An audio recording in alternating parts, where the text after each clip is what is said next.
To be held for reference by Rudyard Kipling. By the hoof of the wild goat uptossed from the cliff where she lay in the sun, fell the stone to the tarn where the daylight is lost. So she fell from the light of the sun, and alone. Now the fall was ordained from the first with the goat, and the cliff and the tarn, but the stone knows only her life is accursed, as she sinks in the depths of the tarn, and alone. O thou who hast builded the world, O thou who hast lighted the sun. O thou who hast darkened the tarn, judge thou the sin of the stone that was hurled by the goat from the light of the sun, as she sinks in the mire of the tarn, even Noavan now. From the unpublished papers of Mackintosh Jalaluddin. Say, is it dawn, is it dusk in thy bower, thou, whom I long for, who longest for me? Oh, be it night bit. Here he fell over a little camel colt that was sleeping in the serai, where the horse traders and the best of the blackguards from Central Asia live. And because he was very drunk indeed, and the night was dark, he could not rise again, till I helped him. That was the beginning of my acquaintance with Mackintosh Jalaluddin. When a loafer and drunk sings the song of the bower, he must be worth cultivating. He got off the camel's back, and said rather thickly, a bit screwed, but a dip in loggerhead will put me right again. And I say, have you spoken to Simmons about the mare's knees? Now Loggerhead was 6,000 weary miles away from us, close to Mesopotamia, where you mustn't fish and poaching is impossible, and Charlie Simmons' stable a half-mile further across the paddocks. It was strange to hear all the old names on a May night among the horses and camels of the Sultan caravanserai. Then the man seemed to remember himself, and sobered down. At the same time he leaned against the camel, and pointed to a corner of the serai where a lamp was burning. I live there, said he, and I should be extremely obliged if you would be good enough to help my mutinous feet thither, for I am more than usually drunk, most phenomenally tight. But not in respect to my head. My brain cries out against thou, does it go? But my head rides on thurls on the dunghill, I should have said, and controls the qualm. I helped him through the gangs of tethered horses, and he collapsed on the edge of the veranda, in front of the line of native quarters. Thanks 1,000, thanks, O moon, and little stars, to think that a man should so shamelessly infamous liquor, too Ovid in exile drank. No worse, better it was frozen, alas, I had no ice, good night. I would introduce you to my wife, were I sober, she civilized. A native woman came out of the darkness of the room, and began calling the man names, so I went away. He was the most interesting loafer that I had the pleasure of knowing for a long time, and later on he became a friend of mine. He was a tall, well-built, fair man, fearfully shaken with drink, and he looked nearer 50 than the 35, which he said was his real age, when a man begins to sink in India, and is not sent home by his friends as soon as may be. He falls very low from a respectable point of view. By the time that he changes his creed, as did Mackintosh, he is past redemption.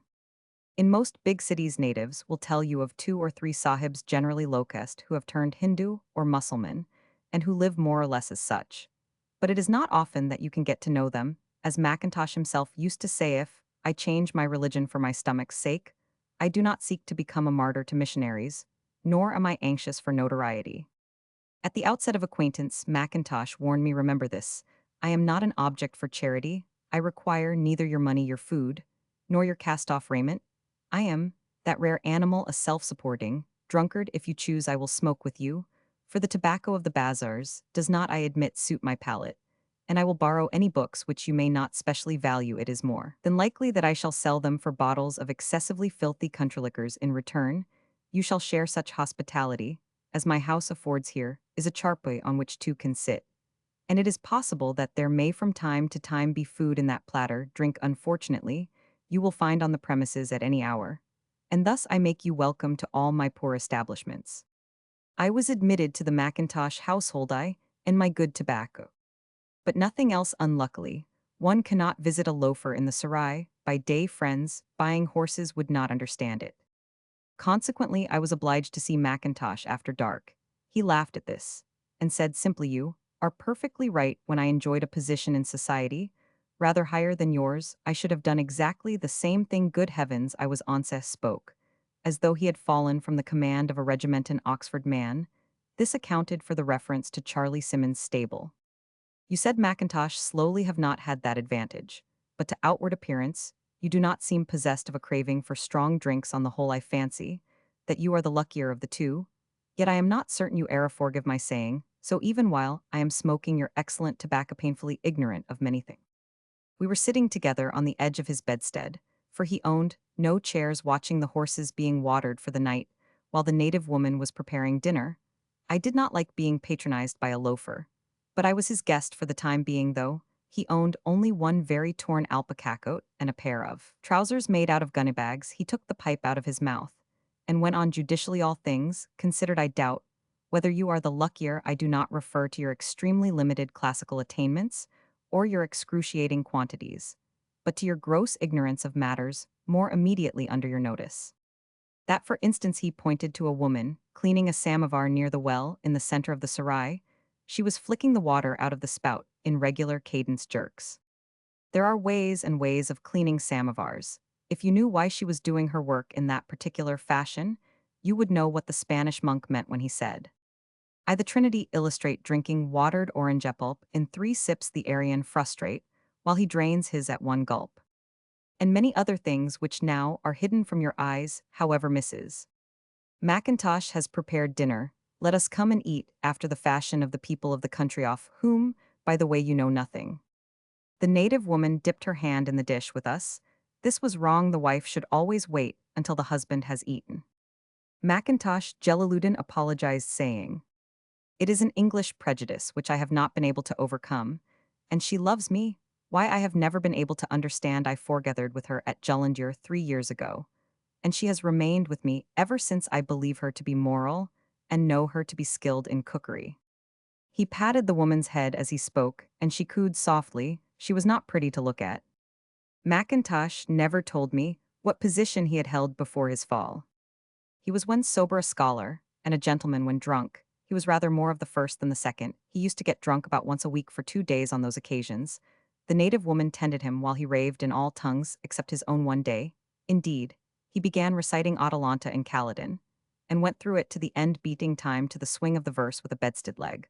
But he did most of his ravings in Greek or German. The man's mind was a perfect ragbag of useless things. Once, when he was beginning to get sober, he told me that I was the only rational being in the inferno into which he had descended of Virgil. In the shades he said that, in return for my tobacco, he would before he died give me the materials of a new inferno that should make me greater than Dante. Then he fell asleep on a horse blanket, and woke up quite calm. Man, said he, when you have reached the uttermost depths of degradation, little incidents which would vex a higher life are to you of no consequence. Last night my soul was among the gods, but I make no doubt that my bestial body was writhing down here in the garbage. You were abominably drunk, if that's what you mean, I said. I was drunk, filthy drunk, I who am the son of a man with whom you have no concern, I, who was once fellow of a college, whose buttery hatch you have not seen. I was loathsomely drunk. But consider how lightly I am touched. It is nothing to me, less than nothing, for I do not even feel the headache which should be my portion now in a higher life. How ghastly would have been my punishment, how bitter my repentance. Believe me, my friend, with the neglected education the highest is as the lowest, always supposing each degree extreme. He turned round on the blanket, put his head between his fists, and continued, On the soul which I have lost, and on the conscience which I have killed, I tell you that I cannot feel. I am, as the gods, knowing good and evil, but untouched by either. Is this enviable, or is it not? When a man has lost the warning of next morning's head, he must be in a bad state, I answered, looking at Mackintosh on the blanket with his hair over his eyes, and his lips blue white, that I did not think the insensibility good enough. For pity's sake, don't say that I tell you it is good, and most enviable. Think of my consolations. Have you so many then, Mackintosh? Certainly your attempts at sarcasm, which is essentially the weapon of a cultured man, are crude. First, my attainments, my classical and literary knowledge blurred perhaps by immoderate drinking, which reminds me that, before my soul went to the gods last night, I sold the Pickering Horace you so kindly lent me. Did a mull, the clothesman, has it fetched 10 annas, and may be redeemed for a rupee, but still infinitely superior to yours. Secondly, the abiding affection of Mrs. Mackintosh, best of wives. Thirdly, a monument more enduring than brass which I have built up in the 7 years of my degradation. He stopped here and crawled across the room for a drink of water. He was very shaky and sick. He referred several times to his treasure, some great possession that he owned, but I held this to be the raving of drink. He was as poor and as proud as he could be. His manner was not pleasant, but he knew enough about the natives among whom 7 years of his life had been spent to make his acquaintance worth having. He used actually to laugh at Strickland as an ignorant man ignorant West, and East said his boast was first that he was an Oxford man of rare and shining parts, which may or may not have been true. I did not know enough to check his statements, and, secondly, that he had his hand on the pulse of native life, which was a fact. As an Oxford man, he struck me as a prig. He was always throwing his education about as a Mohammedan fakir. As Mackintosh Jalaluddin was all that I wanted for my own ends. He smoked several pounds of my tobacco and taught me several ounces of things worth knowing, but he would never accept any gifts, not even when the cold weather came and gripped the poor thin chest under the poor thin alpaca coat. He grew very angry and said that I had insulted him and that he was not going into hospital. He had lived like a beast and he would die rationally like a man. As a matter of fact, he died of pneumonia, and on the night of his death sent over a grubby note asking me to come and help him to die. The native woman was weeping by the side of the bed. Mackintosh, wrapped in a cotton cloth, was too weak to resent a fur coat being thrown over him. He was very active as far as his mind was concerned, and his eyes were blazing when he had abused the doctor who came with me so foully that the indignant old fellow left. He cursed me for a few minutes and calmed down. Then he told his wife to fetch out the book from a hole in the wall. She brought out a big bundle wrapped in the tail of a petticoat of old sheets of miscellaneous notepaper, all numbered and covered with fine cramped writing. Mackintosh plowed his hand through the rubbish and stirred it up lovingly. This, he said, is my worked book of Mackintosh Jalaluddin, showing what he saw and how he lived, and what befell him and others, being also an account of the life and sins and death of Mother Maturin. What Mirza Murad Ali Beg's book is to all other books on native life, will my work be to Mirza Murad Ali Beg's. This, as will be conceded by anyone who knows Mirza Ali Beg's book, was a sweeping statement. The papers did not look specially valuable, but Mackintosh handled them as if they were currency notes. Then he said slowly, and despite the many weaknesses of your education, you have been good to me. I will speak of your tobacco. When I reach the gods, I owe you much thanks for many kindnesses. But I abominate indebtedness. For this reason, I bequeath to you now the monument more enduring than brass, me one book rude and imperfect in parts. But oh, how rare in others! I wonder if you will understand it. It is a gift more honorable than bah, where is my brain rambling to you? Will mutilate it horribly. You will knock out the gems you call Latin quotations, you Philistine, and you will butcher the style to carve into your own jerky jargon. But you cannot destroy the whole of it. I bequeath it to you. Ethel, my brain again. Mrs. Mackintosh, bear witness that I give the Sahib all these papers. They would be of no use to you, heart of my heart. And I lay it upon you. He turned to me here that you do not let my book die in its present form. It is yours unconditionalized story of Mackintosh Jalaluddin, which is not the story of Mackintosh Jalaluddin, but of a greater man than he and of a far greater woman. Listen now. I am neither mad nor drunk. That book will make you famous. I said thank you, as the native woman put the bundle into my arms. My only baby, said Mackintosh with a smile. He was sinking fast, but he continued to talk as long as breath remained. I waited for the end, knowing that in 6 cases out of 10, the dying man calls for his mother. He turned on his side and said, say how it came into your possession. No one will believe you, but my name at least will live. You will treat it brutally, I know you will. Some of it must go. The public are fools and prudish fools. I was their servant once. But do your mangling gentlivery gently. It is a great work, and I have paid for it in 7 years' damnation. His voice stopped for 10 or 12 breaths, and then he began mumbling a prayer of some kind in Greek. The native woman cried very bitterly. Lastly, he rose in bed and said as loudly as slowly, not guilty, my lord. Then he fell back, and the stupor held him till he died. The native woman ran into the sarai among the horses and screamed and beat her breasts, for she had loved him. Perhaps his last sentence in life told what Mackintosh had once gone through, but saving the big bundle of old sheets in the cloth, there was nothing in his room to say who or what he had been.